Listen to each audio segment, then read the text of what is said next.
खुलुमबाय रायजो राजा नोंथांमोन। दिनै आङो फंबाय सुनिलनि जानानै बुंहरदों। बे माबाफोर देना गोरोन्थि जायोबा निमाहा होनांगोन।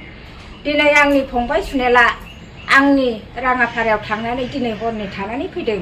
दिनै अब्ला बियो न'आव थानो सुखैनि आंबो फंबाय सुनेलजों फैफादोंमोन। फैयै फैयै फैनायाव दिनै रौनियावसो जाथाया जाना होबाय।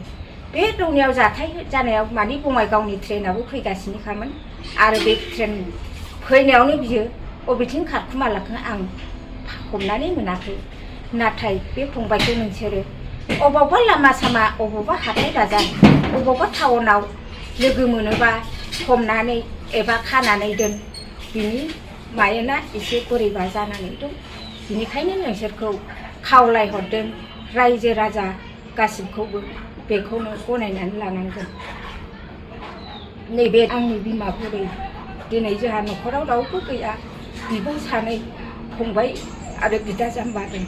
गासिबो बेजोंनो अनसायहरनांगोन नोंसोरो। लामा सामा टाउन बाजार गासिबो स्टेसनफ्राव नुयोबा नोंसोरो फोरमायहरनांगोन जोंनि मबाइल नाम्बारजों अराय सम। बेखौनो आं रायजो राजाखौ गाबज्रिहरो हांख्रायहरो। गासिबो साननाय हनाय जाफुंदों। सानबेसे जाखो खारनाया? दिनै खारनाया 11 दिनानो जाबाय।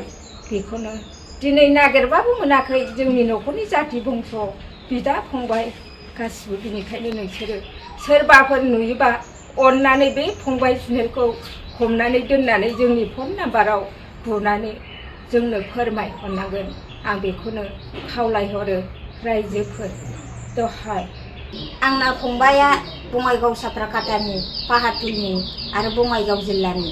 बेयाव मोनोबा नोंसोरो गासिबो रायजो राजाया फोरमायहर आरो फन नाम्बाराव बुनानै खोन्थाहरबानो जाबाय।